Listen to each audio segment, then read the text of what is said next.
ಮೊಳಕಾಲ್ಮೂರು ಕ್ಷೇತ್ರವನ್ನು ಆಂಧ್ರಪ್ರದೇಶಕ್ಕೆ ಸೇರಿಸಿ ಇಲ್ಲವೇ ಚಳ್ಳಕೆರೆ ತಾಲೂಕಿಗೆ ಸೇರಿಸಿ. ಮೊಳಕಾಲ್ಮೂರು ಕಾಂಗ್ರೆಸ್ ಶಾಸಕ ಎನ್.ವೈ. ಗೋಪಾಲಕೃಷ್ಣ ಅವರ ಈ ಹೇಳಿಕೆ ಇದೀಗ ಸಾಮಾಜಿಕ ಜಾಲತಾಣದಲ್ಲಿ ವೈರಲ್ ಆಗಿದ್ದು, ರಾಜಕೀಯ ವಲಯದಲ್ಲಿ ಭಾರೀ ಚರ್ಚೆಗೆ ಕಾರಣವಾಗಿದೆ. ಮೊಳಕಾಲ್ಮೂರಿನಲ್ಲಿ ಅಂಬೇಡ್ಕರ್ ಭವನ ಕಾಮಗಾರಿ ಹಿನ್ನೆಲೆಯಲ್ಲಿ ನಡೆದ ಕಾರ್ಯಕ್ರಮದಲ್ಲಿ ಮಾತನಾಡಿದ ಶಾಸಕರು, ಕ್ಷೇತ್ರದ ಅಭಿವೃದ್ಧಿ ಹಲವು ವರ್ಷಗಳಿಂದ ಕುಂಠಿತವಾಗಿದೆ ಎಂದು ಅಸಮಾಧಾನ ವ್ಯಕ್ತಪಡಿಸಿದ್ದಾರೆ. ಗುಡ್ಡಗಾಡು ಪ್ರದೇಶ, ಆಂಧ್ರದ ಗಡಿಭಾಗ ಹಾಗೂ ರೈಲ್ವೆ ಮಾರ್ಗ ಸೇರಿದಂತೆ ಹಲವು ಕಾರಣಗಳಿಂದ ಅಭಿವೃದ್ಧಿಗೆ ತೊಡಕು ಎದುರಾಗುತ್ತಿದೆ ಎಂದು ಹೇಳಿದ್ದಾರೆ. ಅಭಿವೃದ್ಧಿಗೆ ಸೂಕ್ತ ಪರಿಹಾರ ಬೇಕಿದೆ. ಮೊಳಕಾಲ್ಮೂರನ್ನು ಆಂಧ್ರಕ್ಕೆ ಸೇರಿಸಿ ಇಲ್ಲವೇ ಚಳ್ಳಕೆರೆಯೊಂದಿಗೆ ಸೇರಿಸಿ ಎಂದು ಹೇಳಿರುವುದು ಇದೀಗ ಚರ್ಚೆಗೆ ಗ್ರಾಸವಾಗಿದೆ. ಹಾಗಾದರೆ ಇದು ಶಾಸಕರ ಆಕ್ರೋಶವೇ ಅಥವಾ ಕ್ಷೇತ್ರದ ಅಭಿವೃದ್ಧಿಗೆ ಹೊಸ ದಿಕ್ಕಿನ ಬೇಡಿಕೆಯೇ? ಈ ಹೇಳಿಕೆಗೆ ಸರ್ಕಾರ ಹಾಗೂ ಸ್ಥಳೀಯ ನಾಯಕರು ಯಾವ ಪ್ರತಿಕ್ರಿಯೆ ನೀಡುತ್ತಾರೆ ಎಂಬುದನ್ನು ಕಾದು ನೋಡಬೇಕಿದೆ. ಜನಧ್ವನಿ ನ್ಯೂಸ್, ಜನರ ಧ್ವನಿ, ಜನರಿಗಾಗಿ. ಅಥವಾ ಕರಿಬಸಪ್ಪ ಇನ್ನು ಲಾಭೋತ್ಸವ ಹೇಳಿತು, ಮುಂದಿನ ದಿನಗಳಲ್ಲಿ ಹೆಚ್ಚಿನ ಅನುದಾನಗಳು ಕೂಡ ಯಾವ ರೀತಿ ಬರುತ್ತೋ ಆ ರೀತಿ ತರ್ತಕ್ಕಂಥ ಪ್ರಯತ್ನ ಪಡ್ತೀನಿ. 4 ಅಡಿ ಗೌರ್ಮೆಂಟ್ ನಲ್ಲಿ ಕೊಟ್ಟರೆ 12 ಅಡಿ ಹೆಚ್ಚಿಗೆ ತರ್ತಕ್ಕಂಥ ಪ್ರಯತ್ನ ಮಾಡೋಣ. ನಾನು ಮೊನ್ನೆ ಮಂತ್ರಿಗಳು ಬಂದಾಗ ಕೂಡ ಹೇಳಿದೆ, ನಿಮ್ಮ ತಾಲೂಕು ಎಷ್ಟಾಗ್ತೇನೋ ಗೊತ್ತಿಲ್ಲಪ್ಪ, ಬರ್ತಕ್ಕಂಥ ಅನುದಾನದಲ್ಲಿ ಒಂದು 4 ಅಡಿ ನಮ್ಗೆ ಹೆಚ್ಚಿಗೆ ಈ ಕಡೆ ಬಿಡುಗಡೆ ಮಾಡ್ರಿ ಅಂತ ಕೂಡ ನಾವು ಹೇಳಿದ್ವಿ. ಹೀಗಾಗಿ ಮುಂದಿನ ದಿನಗಳಲ್ಲಿ ಕೂಡ ಅದು ಪ್ರಯತ್ನ ಮಾಡೋಣ.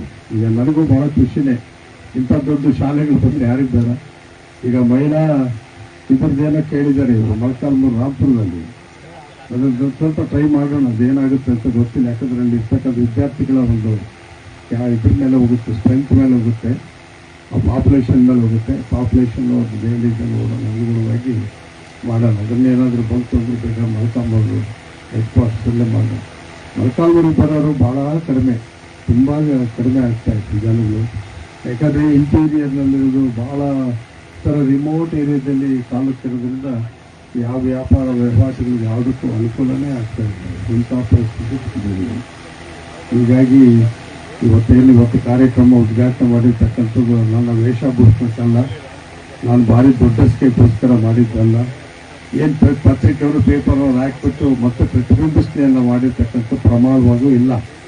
ನಾನು ನೇರವಾಗಿ ನಿನ್ನೆ ನಾಗಭೂಷಣ ಅವ್ರಿಗೆ ಹೇಳಿದ್ದೀನಿ, ಮತ್ತೆ ಪೂಜೆ ಪುರಸ್ಕಾರಗಳು ಮಾಡಕ್ಕೆ ಹೋಗ್ಬೇಡ್ರಿ, ಇಂಥ ಜನಗಳು ಕೂಡ ಇರ್ತಾರೆ, ಸುಮ್ಮನೆ ಬಂದು ಶಾಮ್ಯಾನ ಕೆಳಗೆ ಸಣ್ಣದು ಹಾಕಿ ಬೆಳೆ ಕೂತ್ಕೊಳ್ಳೋಣ, ಅಲ್ಲಿ ಏನಾದರೂ ತಿಂಡಿ ಮಾಡಿದರೆ ಭಾವನೆಗಳು, ಸಂಕುಚಿತ ಮನಸ್ಸುಗಳು, ಸಂಕುಚಿತ ದೃಷ್ಟಿಗೆ ಇಟ್ಕೊಂಡಿರೋದ್ರಿಂದ ಮೊಳಕಾಲ್ಮೂರು ಯಾವುದೋ ಮೂಲೆಯಲ್ಲಿ ಐತೆ. ಇದೇ ಮೊಳಕಾಲ್ಮೂರು ಸ್ಟೇಟ್ ಹೈವೇನಲ್ಲೂ ನ್ಯಾಷನಲ್ ಯಾವತ್ತೋ ದೊಡ್ಡದಾಗಿ ಹೋಗ್ತಾ ಇತ್ತು.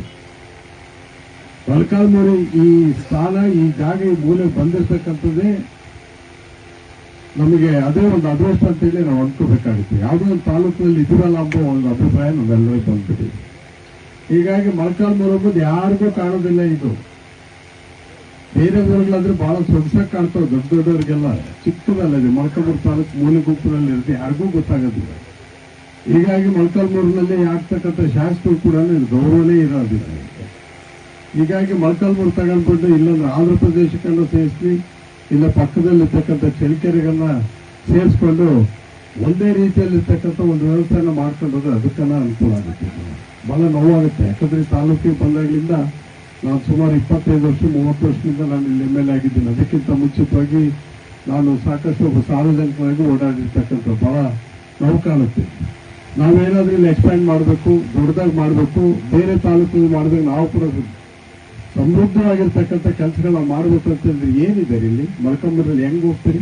ಈ ಕಡೆ ಹೋದ್ರೆ ಗುಡ್ಡಗಳು, ಇಲ್ಲಿ ಭವನ ಕಟ್ಟಕ್ಕೆ